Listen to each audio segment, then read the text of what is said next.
mungkin teman-teman sudah tahu ya betapa buruknya bangsa ini karena korupsi.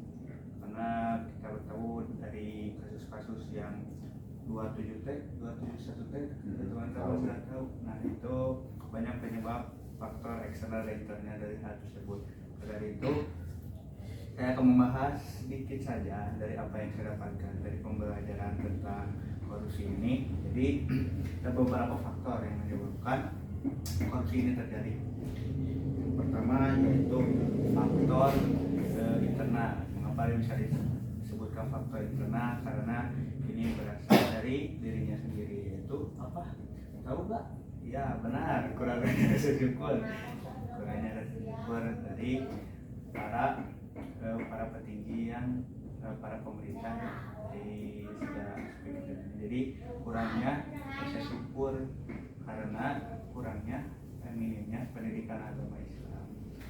Karena kalau kita berbicara tentang pendidikan agama Islam, pastinya itu rasa syukur itu pasti diolah dengan baik. Karena itu mengapa pemerintah masih saja melakukan korupsi? Karena apa? Kurangnya rasa syukur. Lanjut, dan juga ada faktor eksternal. Faktor eksternal itu faktor dari luar. Nah, kalau kita melihat dari itu berbicara tentang tiga faktor. Yang pertama ada faktor tekanan, rasionalisme, dan juga kesempatan. Nah, jadi pemerintah ini kalau kita bisa lihat sendiri bahwasanya ada tekanan dari mana? Tekanan dari atasan. Karena kita tahu sendiri bahwasanya politik harus patuh dan manut kepada atasannya. Jadi adanya tekanan yang membuat si para pejabat itu melakukan korupsi. Terus setelah mendapatkan tekanan, otomatis mereka melakukan apapun menurut mereka baik, padahal menurut kita tidak baik. Nah, maka terjadilah rasionalisme, pembenaran pada diri sendiri. Nah, kemudian setelah itu adanya kesempatan. Nah, ketika tekanan dan pembenaran itu terjadi dan ada kesempatan, maka korupsi pun terjadi. Itu teman-teman, kenapa bisa terjadi korupsi dari faktor eksternal dan internal. Maka ada jenis korupsi yang perlu teman-teman ketahui sebagai pemuda generasi bangsa.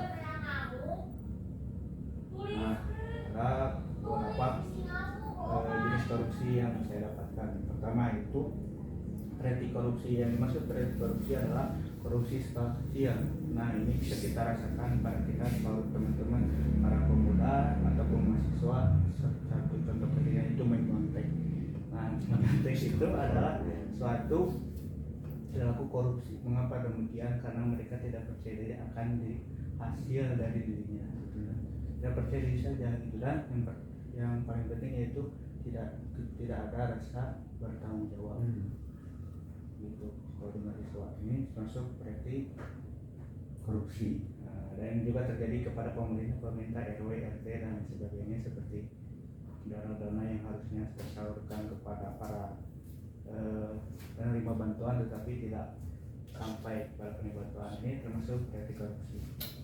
Terus juga ada praktik korupsi. Nah, ini satu langkah lebih besar daripada praktik korupsi karena ini melibatkan para pemerintah, kebijakan para DPR dan lain sebagainya, karena ini berbicara tentang kebijakan. Terus ada yang lebih besar lagi yaitu politik korupsi. Ini lebih besar dari korupsi yang tadi. Jadi dari ketiga jenis ini kita bisa mengetahui bahwasanya korupsi ini bisa terjadi dimanapun dan kapanpun. Apabila ada tadi yang pertama ada faktor eksternal, ada tekanan, rasionalisme dan juga kesempatan. Maka dari itu seperti pemuda ya teman-teman, kita jangan melakukan korupsi karena korupsi itu baik. Teman-teman, apakah ada yang ingin ditanyakan dari pemaparan saya tentang pemberantasan korupsi? Saya mau nanya, penjelasannya sudah sangat saya apresiasi. Jadi saya mengetahui apa itu bahayanya korupsi, tanda-tandanya korupsi seperti apa. Penjelasannya sangat akurat, luar biasa. Yang ingin saya tanyakan kepada Pak Rifki sebagai selaku yang mempresentasikan tentang korupsi. Di Indonesia ini kan banyak sekali ulah korupsi yang terjadi. Nah, bagaimana sih cara kesadaran secara fisiknya gitu? Kan ini hanya pemaparan hanya sebagai materinya gitu ya. penyampaian lewat materi. Nah, bagaimana penyadaran lewat aksinya gitu, yang real konkret di lapangan seperti apa? Baik, terima kasih ya kepada saudara Hafiz yang telah bertanya tentang apa tadi teh. Pada intinya mah bagaimana gerak aksi langsungnya gitu untuk mencegah anti korupsi ini. Nah, jadi kita bisa menindakkannya dengan trisula pemberantasan anti korupsi. Yang pertama yaitu ada penindakan. Nah, istilah penindakan adalah strategi represi KPK dalam menyelesaikan korupsi ke meja hijau yang membacakan tuntutan serta menghadirkan saksi dan alat bukti yang menguatkan. Dan juga strategi ini terdiri dari beberapa tahapan yaitu penanganan laporan aduan masyarakat, penyelidikan, penyidikan, dan penuntutan hingga eksekusi. Maka dari itu, yang pertama ini sila pendidikan itu tentang penindakan yang dilakukan oleh KPK.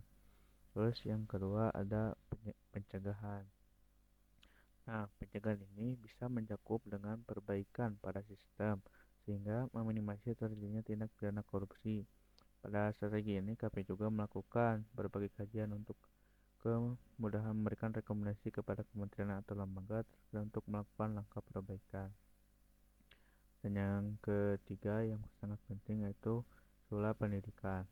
Nah, sula pendidikan ini bisa dilakukan dengan cara kampanye dan juga edukasi untuk menyamakan pemahaman dan persepsi masyarakat tentang tindak pidana korupsi, bahwa korupsi itu berdampak buruk dan harus diperangi bersama. Karena kita harus akui masyarakat tidak memiliki pemahaman yang sama mengenai korupsi ini. Contoh paling mudahnya adalah soal memberi uang terima kasih kepada aparat pelayanan publik yang masih dianggap hal lumrah. Bahwasanya hal tersebut adalah gratifikasi yang dapat mengarah kepada korupsi. Dan ada pula nilai integritas yang harus dimiliki oleh kita sendiri, yaitu harus ada perilaku jujur. Mengapa jujur? Karena kita tahu sendiri bahwasanya korupsi itu terjadi karena ketidakjujuran. Teman-teman juga tahulah bagaimana ketidakjujuran dengan manipulasi data dan lain sebagainya. Maka dari itu kita harus memiliki nilai integritas jujur. Dan juga yang kedua yaitu ada peduli. Mengapa kita harus peduli? Karena yang korupsi itu tidak memperdulikan rakyat kecil, sehingga mereka sangat mempedulikan saja dirinya sendiri tanpa memikirkan orang lain gitu yang berada di bawahnya. Maka dari itu kita harus memiliki rasa peduli. Ketiga yaitu mandiri. Mengapa mandiri? Karena orang yang sudah mandiri maka tidak akan membutuhkan orang lain untuk melakukan hal apapun yang dihalalkan oleh mereka, padahal itu hal yang tidak baik. Yang keempat yaitu ada disiplin. Mengapa disiplin? Agar kedisiplinan ini menjadi sebuah kebiasaan gitu. Jadi kalau kita berbicara tentang disiplin, artinya kita berbicara tentang taat dan patuh kepada peraturan. Yang kelima yaitu ada tanggung jawab. Mengapa tanggung jawab? Jadi kita bisa bertanggung jawab atas perilaku apa-apa yang telah kita lakukan. Yang keenam itu ada kerja keras, karena salah satu faktor terjadinya korupsi adalah tidak ingin bekerja keras. Jadi inginnya tuh instan, inginnya itu mudah untuk mendapatkan uang-uang yang sangat besar itu. Kedua yaitu berani. Mengapa berani? Berani di sini dalam hal kebaikannya teman-teman. Jadi kita berani menyuarakan bahwasanya korupsi itu tidak baik dan harus ditindak dan harus dihapuskan dari bumi ini. Nah, yang terakhir yaitu ada adil.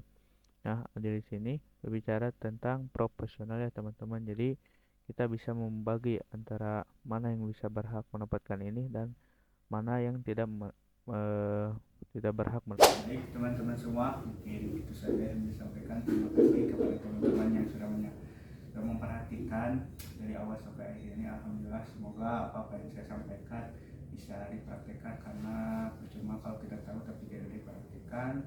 Terima kasih atas perhatiannya dan terima kasih atas pertanyaannya. Akhirul kalam, wassalamualaikum warahmatullahi wabarakatuh. Waalaikumsalam.